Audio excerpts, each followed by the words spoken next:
alunos, espero encontrá-los bem, dando continuidade aos impostos estaduais. Hoje nós estudaremos o ICMS, Imposto sobre a Circulação de Mercadorias e Serviços, um imposto de grande importância para o nosso país.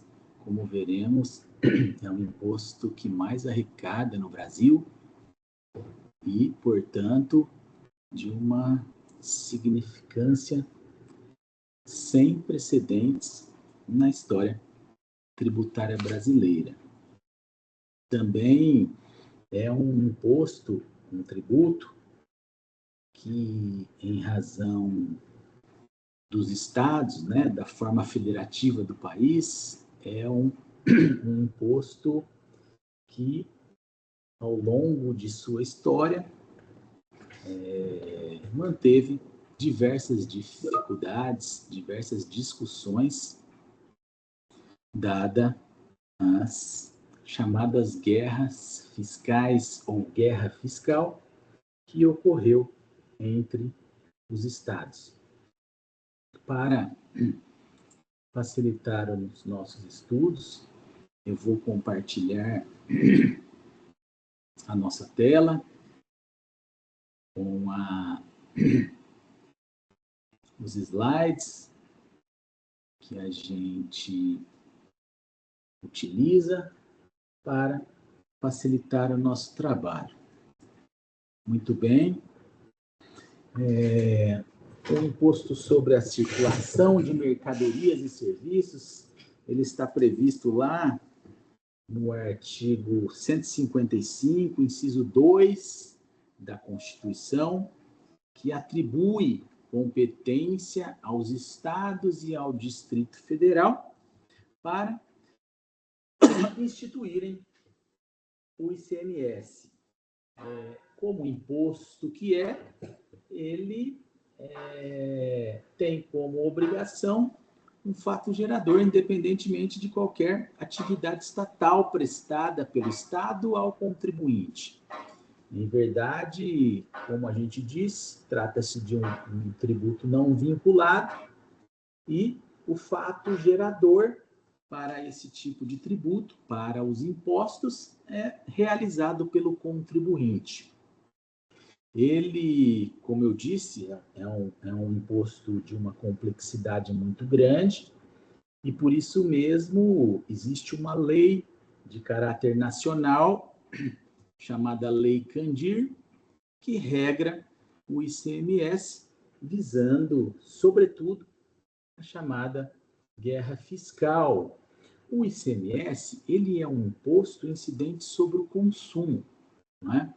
Então, quando o contribuinte vai até o mercado, faz uma compra, quando ele adquire um automóvel, quando ele adquire um aparelho celular, enfim, sobre essa aquisição, ele vai pagar o ICMS, que é destinado ao Estado, mas, como nós veremos, em razão da não cumulatividade, esse imposto ele é repassado a nós, contribuintes, consumidores finais.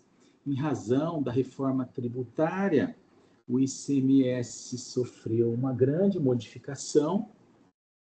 Como veremos, ele será completamente extinto no ano de 2032 e a partir de 2033 não existirá mais um imposto sobre circulação de mercadorias e serviços.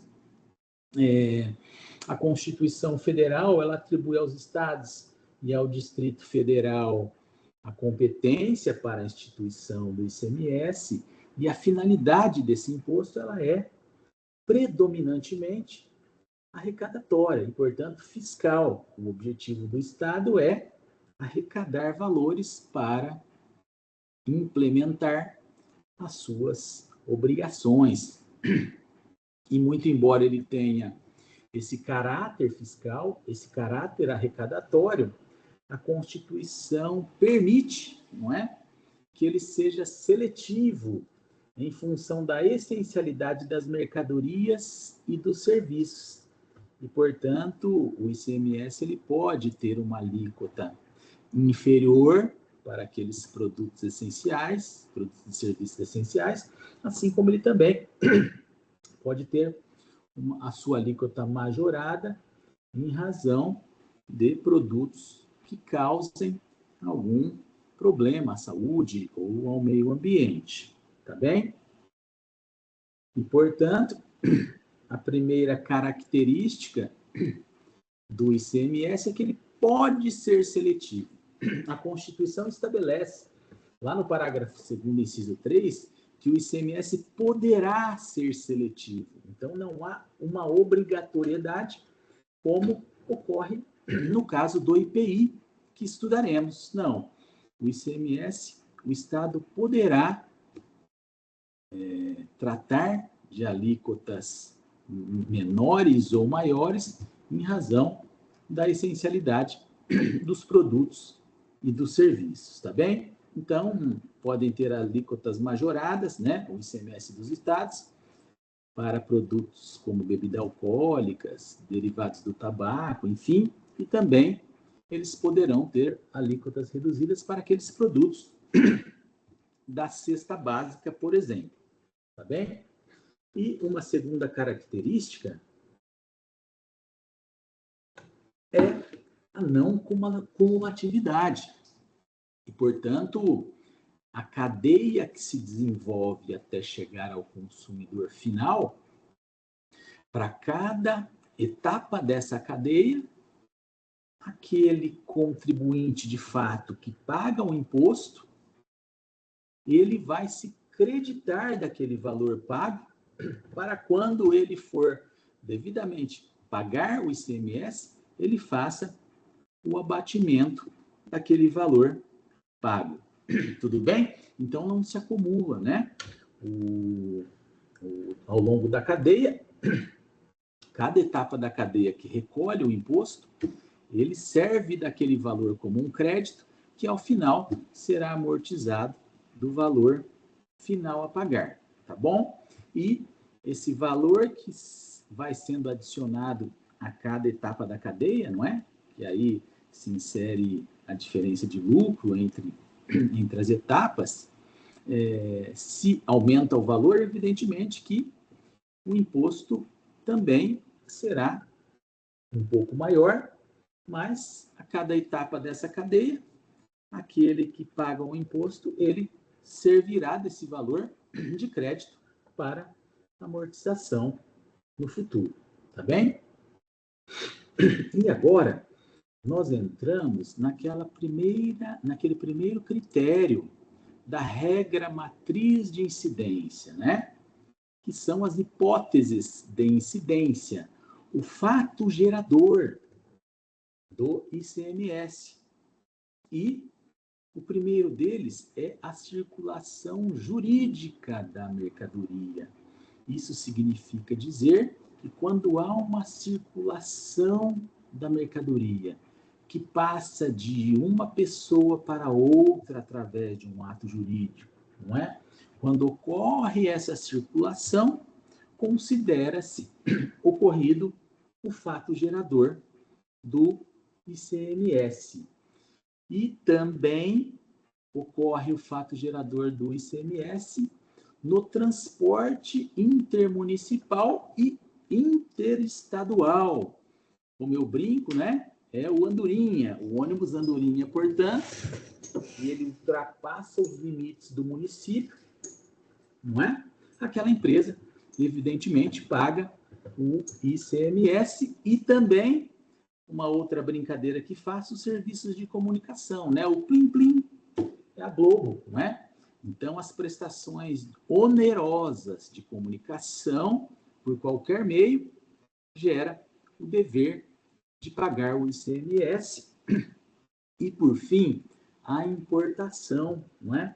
Então, a entrada em território nacional de produto estrangeiro gera a obrigatoriedade de recolhimento do imposto sobre a circulação de mercadorias e serviços, tá bem? Essas, então, são as hipóteses de incidência do ICMS, o critério material da nossa regra matriz de incidência, tá bem? Essas hipóteses de incidência estão previstas lá no artigo 2º da Lei Complementar 87 de 1996, a chamada Lei Candir, tá bom? E, como eu disse no início, todo o caminho que o ICMS pavimentou ao longo da sua história, ele agora será curto, não é? Ele será extinto no ano de 2032, não é? E até lá ele terá as suas alíquotas reduzidas dessa maneira até sua extinção total no ano de 2032, tá bem? Tanto o ICMS como o ISS, eles darão lugar ao IBS, Imposto sobre Bens e Serviços, que estudaremos mais à frente. E aqui ingressamos no segundo critério da nossa hipótese de incidência, que é o critério pessoal, não é? O critério pessoal, quem é o contribuinte, quem é o sujeito passivo do ICMS, aquele que, uma vez que pratica o fato gerador, é obrigado a pagar um imposto. O artigo 4º da Lei Complementar 87 estabelece que contribuinte é qualquer pessoa física ou jurídica que realize com habitualidade ou em volume que caracterize intuito comercial operações de circulação de mercadoria ou prestações de serviço de transporte interestadual e intermunicipal e de comunicação, ainda que as operações e as prestações se iniciem no exterior. E, portanto, o contribuinte é aquela pessoa física ou jurídica que realiza com habitualidade, não é? E fique caracterizado com intuito comercial, daquelas circulações de mercadoria, prestações de serviço de transporte interestadual e intermunicipal, ou então a prestação onerosa de serviços de comunicação. Tá bem? A lei pode estabelecer um substituto tributário que, para facilitar a fiscalização, a lei pode estabelecer que a indústria fique responsável por fazer o pagamento do imposto para toda a cadeia daí em diante. E para esses casos, como ocorre, por exemplo, na indústria de bebidas, não é? O fabricante já recolhe o ICMS para toda a cadeia, tá bem? E é contribuinte também a pessoa física ou jurídica que, mesmo sem habitualidade ou intuito comercial, importe mercadorias ou bens do exterior para qualquer finalidade, não é? Seja destinatária de serviço prestado no exterior ou cuja prestação se tenha iniciado no exterior, adquira em licitação de mercadorias, bens apreendidos ou abandonados e adquira lubrificantes e combustíveis líquidos e gasosos derivados de petróleo e de energia oriundos de outro estado, quando não destinados à comercialização, não é? E também o parágrafo 2º estabelece que é contribuinte do imposto nas operações ou prestações que destinem mercadorias, bens e serviços a consumidor final, domiciliado ou estabelecido em outro estado, em relação à diferença entre a alíquota interna do estado de destino e a alíquota interestadual.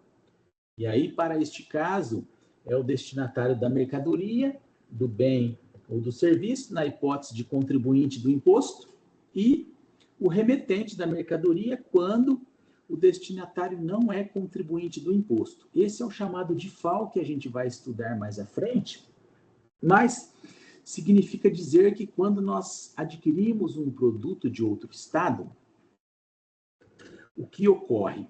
A alíquota interestadual, ela é menor do que a alíquota aplicada no estado de destino. Então, quando a gente compra de outro estado, o ICMS dessa operação, ela é menor. Ele é menor do que se nós adquiríssemos o produto dentro do estado. E, portanto, a diferença que existe entre a alíquota dessa operação interestadual com a alíquota do ICMS do destino, essa diferença ela é recolhida pelo destinatário da mercadoria, quando ele é contribuinte, né? Quando ele exerce, enfim, a atividade comercial ou para aqueles casos específicos em que não há habitualidade, ou então é do remetente da mercadoria quando o destinatário não é contribuinte. Então, portanto, se eu, pessoa física, adquiro um produto de outro estado, não é? Quem vai pagar a diferença é o remetente da mercadoria e não eu. Agora, se eu fosse contribuinte do ICMS, eu pagaria, tudo bem? E o sujeito ativo. Nós veremos que o artigo 11 da Lei Complementar 87, ela estabelece uma regra bem grande, né? Com várias possibilidades de sujeito ativo. Mas, assim, para que não cause algum embaraço no nosso entendimento, nós vamos deixar a regra geral, tá bom? Então, aquele estado que vai cobrar o ICMS, em se tratando de mercadoria ou bem, é o do estabelecimento onde se encontre, no momento da ocorrência do fato gerador. Então, em se tratando de mercadorias, né, ou bem, o contribuinte é aquele do estabelecimento onde estiver a mercadoria ou bem, tá bom? Em se tratando de prestação de serviços, é onde tenha iniciado a prestação de serviço, tá bom? É o estado onde iniciou a prestação de serviço. E, em se tratando de prestação onerosa de serviço de comunicação, é a Globo, né? É o da prestação do serviço de radiodifusão sonora, de som e imagem, assim entendido da geração, emissão, transmissão e retransmissão, repetição, ampliação e recepção. E, portanto, é o estado onde o serviço é prestado. Tá bem? Esse, fechando, portanto, o critério pessoal da nossa regra matriz de incidência do ICMS. E, entrando no critério quantitativo, que é o primeiro deles é a base de cálculo, não é? Que é o valor sobre o qual incide a alíquota. A base de cálculo do ICMS, ela é o valor da operação da qual decorra a saída de mercadorias, não é? Incluindo a mercadoria, o valor da mercadoria, do frete, do seguro e demais despesas acessórias. No caso de bens e mercadorias, portanto. No caso de prestação de serviços, é o preço do serviço, não é? Do transporte interestadual, intermunicipal ou de comunicação. E, no caso de importação, é o valor aduaneiro, né? Adicionado do imposto de importação, o IPI, o IOF e quaisquer outros impostos ou taxas que incidam sobre a importação. Tá bom? A base de cálculo, portanto, do nosso ICMS. E as alíquotas elas são variáveis, não é? E a média fica entre 17% a 19% entre os estados, mas o que a gente precisa saber em relação às alíquotas é o que está previsto lá no artigo 155, parágrafo 2º da nossa Constituição, né?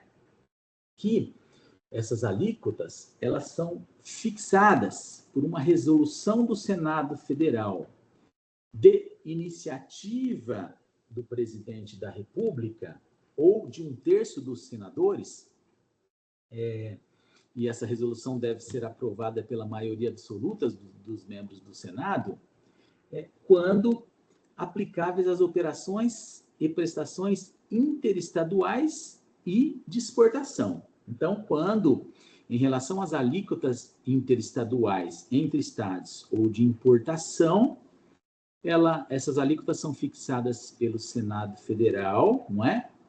E pode ser de iniciativa do presidente da República ou de 1/3 dos senadores. E é facultado ao Senado Federal estabelecer as alíquotas mínimas nas operações internas, também mediante resolução, né, de iniciativa de 1/3 e aprovada pela maioria absoluta dos senadores.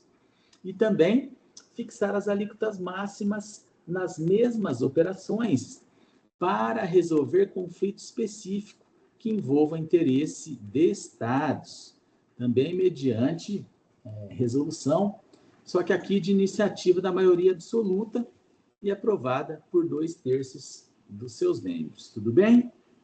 Então, em relação às alíquotas, é isso que nós precisamos saber, e aqui nós fechamos o critério quantitativo da regra matriz de incidência do ICMS. E o lançamento. Como que é que se dá o lançamento para o ICMS?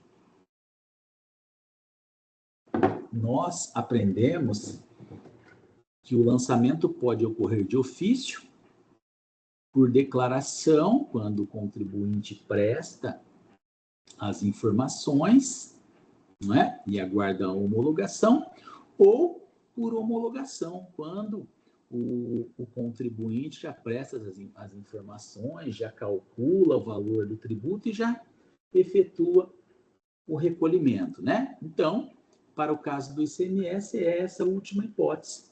O contribuinte, ele presta as informações, emite a guia, faz o pagamento e submete isso ao fisco, tá bom? E, portanto, é o lançamento por homologação. E é importante a gente saber em relação ao ICMS, sobretudo por conta da guerra fiscal que pode haver entre os estados, que os benefícios fiscais, como isenções, todas essas situações devem se submeter a um conselho chamado CONFAZ, Conselho Fazendário, que é um órgão que estabelece essas diretrizes exatamente para evitar a guerra fiscal, evitar que um estado isente um produto, né? Isente de ICMS um produto para conseguir mais atividades dentro do estado e assim gerar mais empregos, enfim. Então, para evitar esse tipo de situação, existe o Conselho Fazendário que uniformiza a legislação e os procedimentos fiscais relativos ao ICMS. Tá bem? As imunidades relativas ao ICMS, como a gente sempre tratou, imunidades são aquelas que estão previstas lá na Constituição. Então, nós temos aquelas imunidades gerais, né, que estão previstas lá no 150, inciso 6, como a gente sempre estuda, que são aquelas imunidades incidentes sobre livros, jornais, periódicos, entidades sem fins lucrativos, imunidade recíproca, né? Em relação ao ICMS, nós temos a imunidade do ICMS na exportação. Então, operações que destinem mercadorias para o exterior e sobre prestações de serviços prestados para destinatários no exterior são imunes ao ICMS. E também são imunes ao ICMS operações que destinem a outros estados petróleo, lubrificantes, combustíveis derivados e energia elétrica. Também é imune do ICMS aquela atividade decorrente do ouro, da compra e venda, vamos imaginar, do ouro, quando esse ouro é destinado como ativo financeiro ou instrumento cambial, tá bom? Então, nas operações em que o ouro é considerado como ativo financeiro ou instrumento cambial, para este caso, há a imunidade, tá bom? E também há imunidade na radiodifusão gratuita, aquela comunicação gratuita, né? Nessas hipóteses, não há o pagamento do ICMS, a ocorrência do fato gerador do ICMS, já que são imunes, tá bom? A emenda constitucional 87, eu vou deixar para que, numa próxima oportunidade, a gente fale especificamente sobre o DIFAL. A substituição tributária, eu já falei rapidamente, mas também tem uma aula específica sobre ela, né? E alguns casos interessantes que podem ocorrer com o ICMS. Muito bem, nós finalizamos aqui muito rapidamente o estudo do ICMS e eu espero que todos aproveitem esse bate-papo para o melhor esclarecimento desse importante imposto brasileiro, tá bem? Um abraço a todos e até a próxima.